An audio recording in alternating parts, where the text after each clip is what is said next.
Because I could touch it. It was there. I could feel it. So there was no diagnosis of a tumor. So you self-diagnosed a tumor. And then you self-diagnosed a cure. And then you self-diagnosed a cure. No, I didn't self-diagnose anything. When you touch something and you can feel it and it's there, there was a mass. That's called self-diagnosis. No, it was a mass there in my breast. I'm not doubting that. I'm not calling you a liar. There was a mass. But you don't know what it was. But you don't know what it was. It was a mass. Yes, you but it could have been. It could have been whatever it was. An allergic reaction. There's a couple of things. I didn't call y'all to argue with y'all about it. You asked the question, I gave it, and of course you're going to continue to challenge it. No. So what I want to know is, just like you asked the question about what is it that we believe, I want to know what is it that you as atheists believe, and where do you believe that you came from?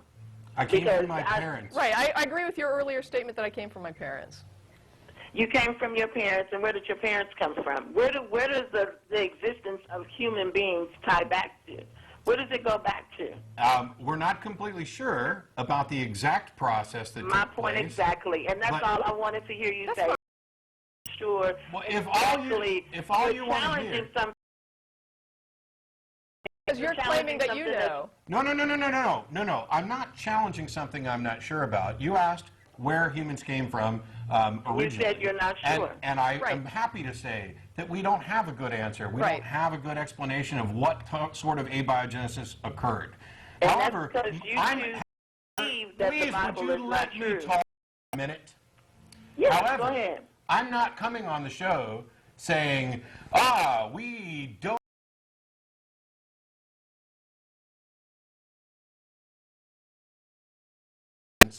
for your position, and therefore there's no reason to believe it. The time to believe a claim is when there's evidence to justify it.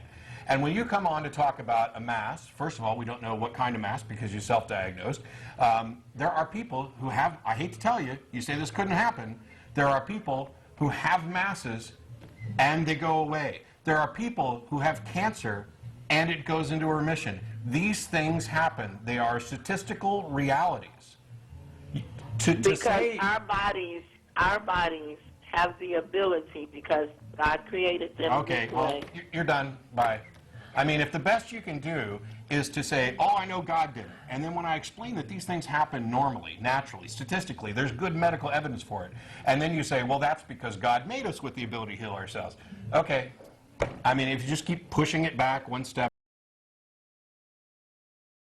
I wish, Down to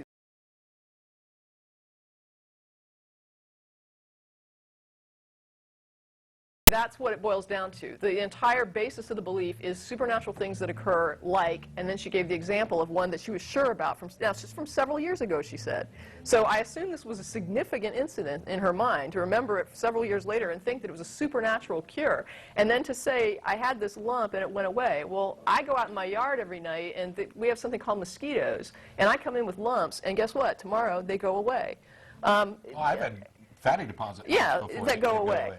And I'm not saying the woman had a mosquito bite. I'm just saying lots of things cause lumps, and lumps go away. And it could have even been a cancerous tumor for all. And when someone says to me the manifestation of God as a supernatural being relies on things like I had a lump and it went away, I mean, I don't even know how to respond to that. You're giving me a natural occurrence, and you're saying that this is what I'm talking about when I say God. And it's like, well, if that's what you're talking about when you say God, I still have no idea what you're talking about. Well, the other thing that when she kind of tried to spin off in the direction of where did you come from and where did you come from, you're tracing this infinite regress back, and we talked about this God knows how many times on the show. The thing is, at some point you get back to where we both say, I don't know.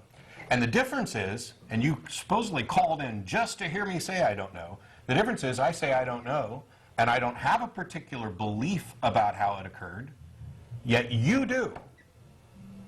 You believe that God created you.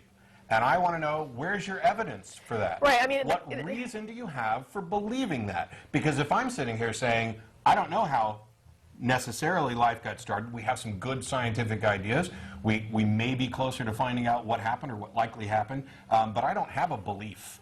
I don't necessarily believe any claim about how life formed initially. But the point But you is, do. yeah, if no one knows, you know, if there's a question that has no verifiable answer at this point, then saying that you know, or having asserting knowledge on the topic is an absurd thing to do. I mean, you're either, I don't know how else to describe it. It's like, unless it's an outright lie, you know, then the other option is that you believe it, in which case you're saying, you know, no, there is no evidence and we don't know, but I'm saying it's this. And it's like, well, why am I challenging that? Because you have no reason to be saying it. I don't know is an honest answer. Making things up when you don't know is not an honest answer.